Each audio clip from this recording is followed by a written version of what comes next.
Start recording. All right, here we go. So people that are here, especially you in the class, you need to be really quiet. So, because I'm recording this so that I can post it for everyone else that's missed it. Okay? All right, here we go. Chapter 27, Firefight. Lena was on the side of the plaza farthest from the river when Tick called out his demands and Dune yelled, "At least listen!" when she heard his voice. She tried to make her way toward him, but the crowd was so dense and turbulent that she couldn't get through. Tick's warriors were everywhere. The sun flashed off their steel rods and pipes and jagged pieces of glass. She was worming her way among the dozens of shoving and shouting people when Ben fired the weapon.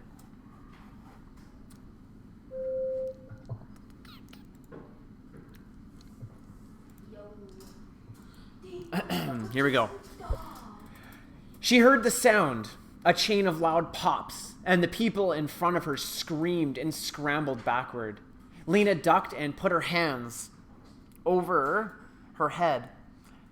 She stayed that way as people pressed past her and stumbled over her, and in a moment the popping noise stopped. Then there was a bang and more shouts, and when she dared to stand up and look, she saw that the pine tree was on fire. The flames were small at first, creeping along just one branch with sudden flashes as dry bunches of pine needles caught fire. But in seconds, the flames grew bigger. They leapt and crackled. Black smoke rose in a pillar into the air. The crowd pressed backward, crashing against each other. The people of Ember, for whom fire was a rare and terrible danger, stared upward with their eyes wide and their mouths gaping. Some of them screamed. Some were too frightened to make a sound. Such a terror came over Lena that she couldn't move, except to stagger a few feet back along with the crowd. Her eyes were fixed on the flames. The terrible orange hands reaching up into the branches of the tree. A voice in her mind screamed, "Run! Run!"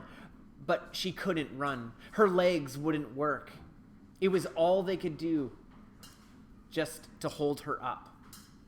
A voice cried out, "Someone's in the tree!" And Lena looked up through the smoke and long enough to see the upper branches thrashing and get a glimpse of something white moving among them. Then she was surrounded again by struggling people. She tripped over a piece of pipe, rolling on the pavement, and fell to her knees. When she managed to get her feet again, the mass of people had pressed back behind her, and she found herself near the front of the crowd. On the steps of the town hall, Kendra? Okay. On the steps of the town hall, she saw Ben lying motionless, sprawled on his back. Wilmer bent over him and Mary Walters shouted, "Fire truck! Fire truck!" The fire had leapt from the pine tree to the town hall tower. Flames licked up its wall. That was when Lena heard a wild laugh from behind her. "Let it burn!" someone cried. "Let it burn! It's their punishment! They deserve it!" She recognized the voice. What voice do you think it was? She recognized the voice. It was Tick. Others took up the cry. "Let it burn!" they shouted, and a chorus of voices raised a harsh, triumphant jeer. The people of Ember were packed together at the far south end of the plaza. Now, as far from the town hall as the fires they could get. A few ran into the streets to get away, but most of them waited to see what was going to happen. They stayed at a safe distance, hovering between terror and fascination, and watched as the flames streaked up the sides of the tower. The people of Sparks were running in all directions. Shopkeepers grabbed buckets and ran to the river and filled them with water, but most of the fire was high above their heads, impossible to reach. They flung the water into the air and then stood with empty buckets, watching the tower burn. The 2 fire trucks arrived, their drivers standing up and lashing the oxen to make them trot. Water sloshed from the big barrels on the truck beds. As soon as the trucks stopped, people jumped up onto them, grabbed buckets, and began dipping buckets in the water.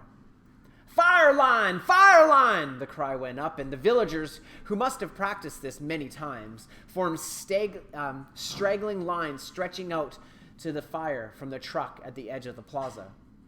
Burning twigs broke from the pine tree and blew in the wind, and new fires started up here and there. The people in the fire lines flung water in all directions, but for the few flames each bucket of water doused, it seemed 10 new ones sprang up. Lena's heart was beating so hard it drowned out all her thoughts. She wanted to run. She wanted to get away from here, but something paralyzed her.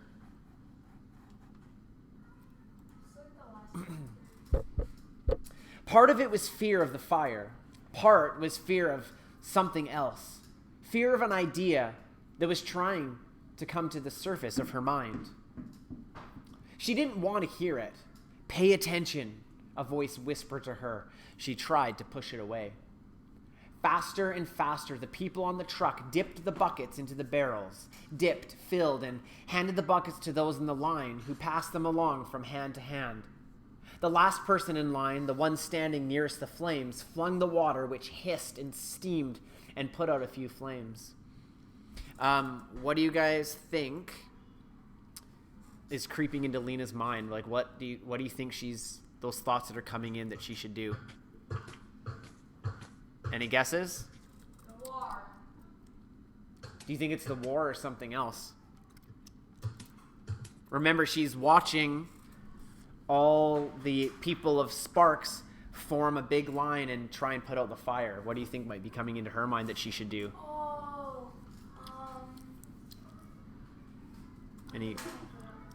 What's that?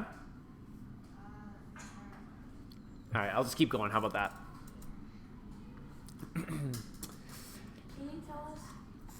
Well, I'm sure it'll come up. Tick and his warriors, along with the rest of the people of Ember, watched all this. Tick and his warriors, along with the rest of the people of Ember, watched all this if it were a frightening but fascinating show. Tick and a few others cheered, but most people just gazed, goggle-eyed, as the flames blackened the town hall. When the wind blew sparks toward them, they shrieked and pressed farther back. Lena scanned the crowd. Where was Dune? Where was Mrs. Murdo? She didn't see either of them. She could hardly see anything. Smoke filled the air. All she could see was a shadowy tumult of people. Only the flames were bright. The pine tree was a column of fire within it. Lena could see the tree's blackened skeleton. When a great branch broke off and fell, crashing into the shrubbery below and setting it alight, a terrified clamor arose from the people of Ember, and now, instead of pressing backward, many of them just turned and ran.